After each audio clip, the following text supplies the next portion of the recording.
আরদ।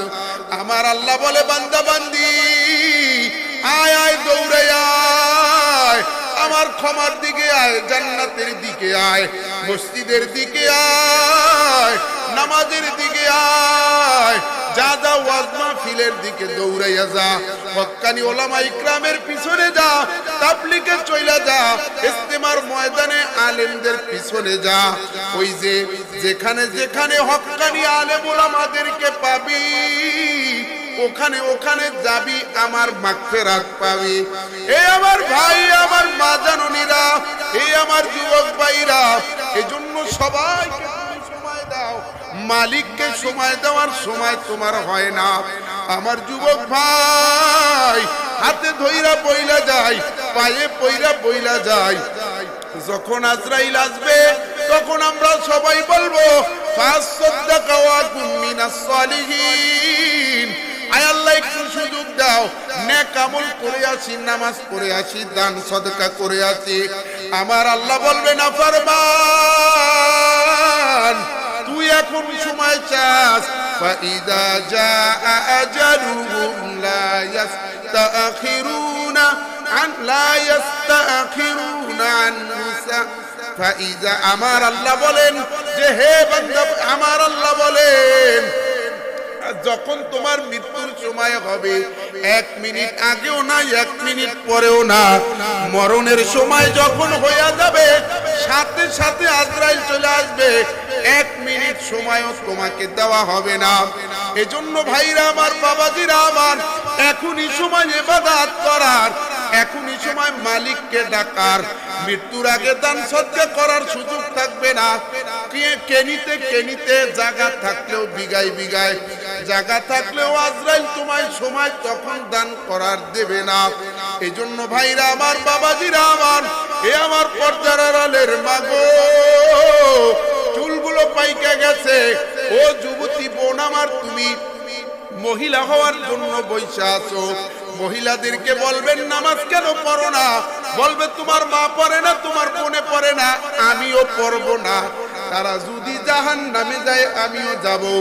আবার যদি বলেন দেখো আমাদের ঘরটা কত সুন্দর হয়েছে, বলবে দেখো দেখো আমাদের ঘরের চেয়ে পাশের ঘর আরো সুন্দর। দেখবেন দুনিয়ার ব্যাপারে তারা মানুষের তার দিকে তাকায়, আর আখিরাতের ব্যাপারে বললে বলে অমুকে করে না আমিও করব না। ঠিক না বেঠিক? আমার মা বোনদের মুখের মধ্যে অনেক ধার, দাও কাশিতে জং পড়ে, কিন্তু মা বোনদের জবানের মধ্যে জং পড়ে না। স্বামীকে তুলা ধুনা করে, স্বামীর কলিজা ছিদ্র করিয়া দেয়, এমন এমন কথা আমার মা বোনেরা বলে। এজন্য আমার মা বোনদেরকে বলবো, ও আমার মা বোনেরা, খবরদার, দুনিয়া অল্প কয়েক দিনের জন্য। রান্না বান্না করতে যাইয়া নামাজ কাজা করবা না, বাচ্চা কাচ্চা লালন পালন করতে যাইয়া নামাজ কাজা করবা না। কারণ মরার পরে তোমার সাথে তোমার সন্তান যাবে না, তোমার স্ত্রীও, তোমার স্বামীও যাবে না।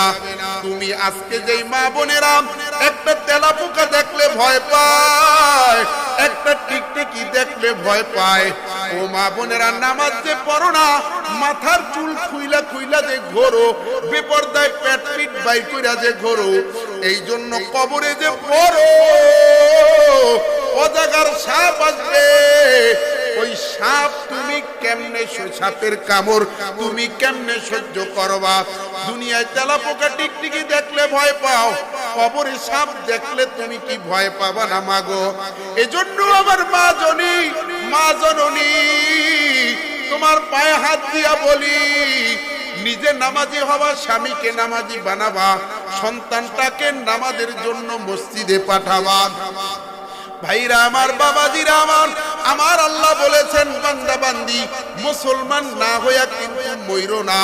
এই জন্য মুসলমান তার নাম, ইবাদত যার কাম। মুসলমান তার নাম, ইবাদত যার কাম। আজকে আমাদের ভিতর মুসলমানি বাকি আছে, শুধু ইব্রাহিমি খতনার মুসলমানি। আমাদের বাপ চাচারা যে ছোট্ট বেলায় ধইরা হাজা মাইরা আমাদের ইব্রাহিমী মসজিদ লাগাইয়া দিছে খতনা, এই মুসলমানিটা বাকি আছে। ইবাদতের মুসলমানি আমাদের কারো ভিতর নাই, ঠিক না বেঠে? নারী বলেন পুরুষ বলেন, কারো ভিতর ইবাদতের মুসলমানি নাই। এই জন্য আজকে যারা আমরা মুসলমান দাবি করি, একজনও আমরা মুসলমান না, কারণ শুধু নামাজের পড়ার নামেই মুসলমানি না, জীবনের সব ক্ষেত্রে ইসলামকে ফলো করার নাম হলো মুসলমানি, ঠিক কিনা ভাইরা আমার, বাবাজিরা আমার? এই জন্য হায়াত আমাদের খুবই কম, অন্যান্য নবীদের চেয়ে হায়াত আমাদের উম্মতের এই উম্মতের কম। এই অল্প হায়াতটাকে কাজে লাগাইতে হবে, এই সময়টাকে কাজে লাগাইয়া বেশি বেশি ইবাদত করতে হবে।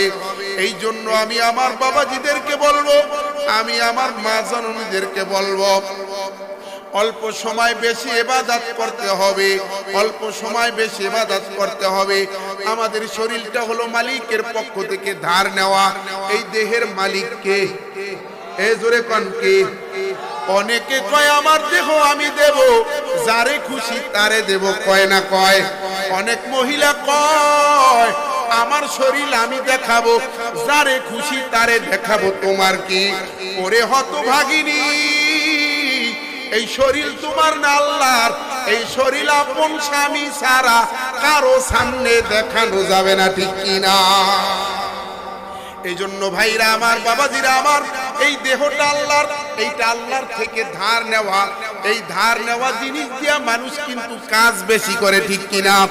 আপনার ঘরে একটা জিনিস নষ্ট হয়ে গেছে, এইবার আপনি চিন্তা করছেন পাশের বাড়ির থেকে আপনি একটা জিনিস আনছেন, আইনা এইবার আপনি কাজ করতে আছেন আর বলতে আছেন যে আমাদের ঘরেরটা নষ্ট হয়ে গেছে, এইটা একদম বেশি কাজ করে রাখো, ঠিক না? কেন? এটা তো নিয়ে যাইবে, ধারের জিনিস একটু বেশি করে রাখো। ঠিক তদ্রুপ ভাবে আপনার আমার দেহটা ধার নেওয়া, এইটা দিয়েও বেশি বেশি ইবাদত করতে হবে। ইবাদত করে করে করে করে দেহকে ক্লান্তি করে ফেলাইতে হবে, এমন ইবাদত করতে হবে দেহ জানি বলে আমি আর পারি না, আমি আর, কিন্তু এটা করিনি আমরা। কতক্ষণ আসেনি? আমাদের ইবাদত নাই, আমাদের কোন কাজ। এ কাকা, এ চাচা কই যান? এক নাম্বার, তার এক নাম্বার ছাইরে আইছেন, একটু ওই ছোট ঘরে যাইবে, প্রসাব করে তাড়াতাড়ি চলে আইছেন।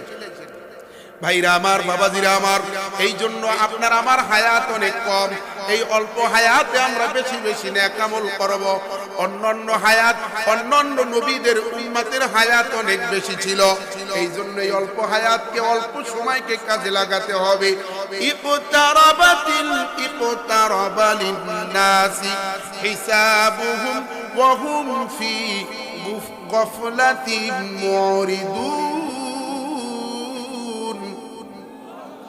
আমার আল্লাহ বলেন, বান্দা বান্দি, তোরা প্রতিনিয়ত প্রতিদিন হিসাব নিকাশের দিকে এগিয়ে যাচ্ছ।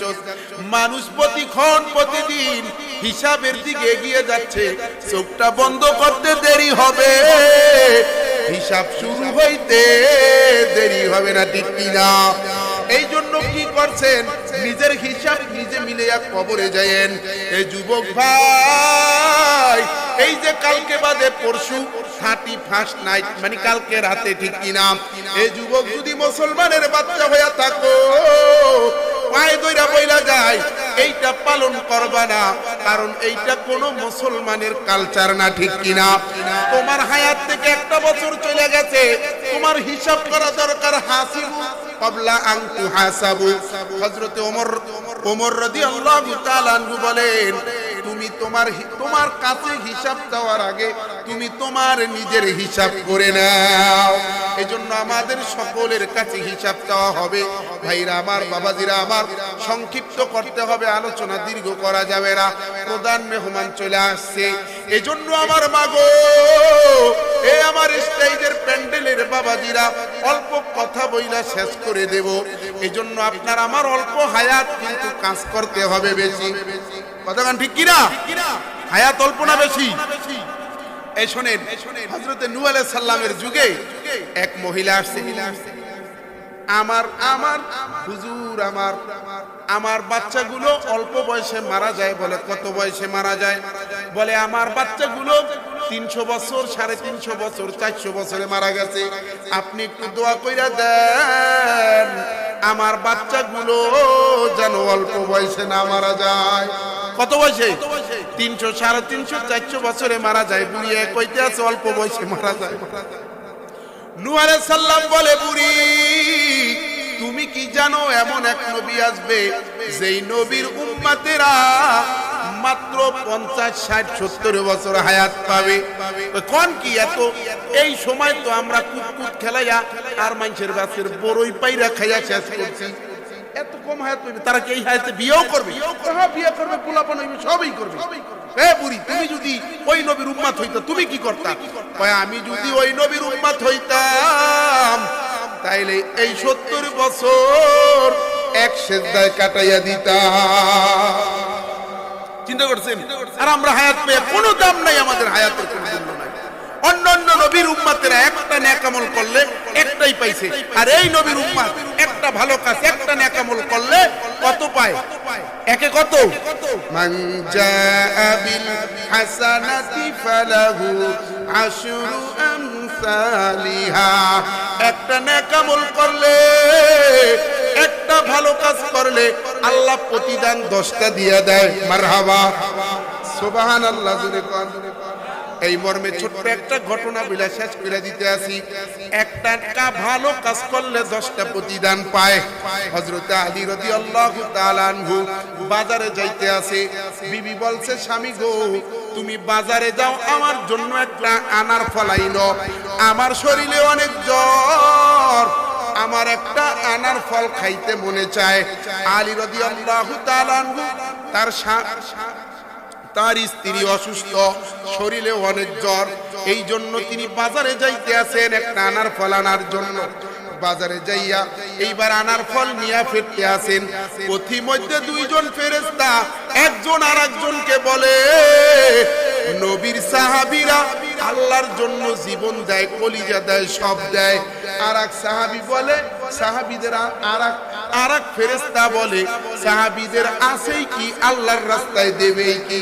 বলে ওই যে দেখো আলী আসতে আছে, যাও হযরতে আলীর কাছে তুমি মুসাফির হইয়া যাইয়া দাঁড়া।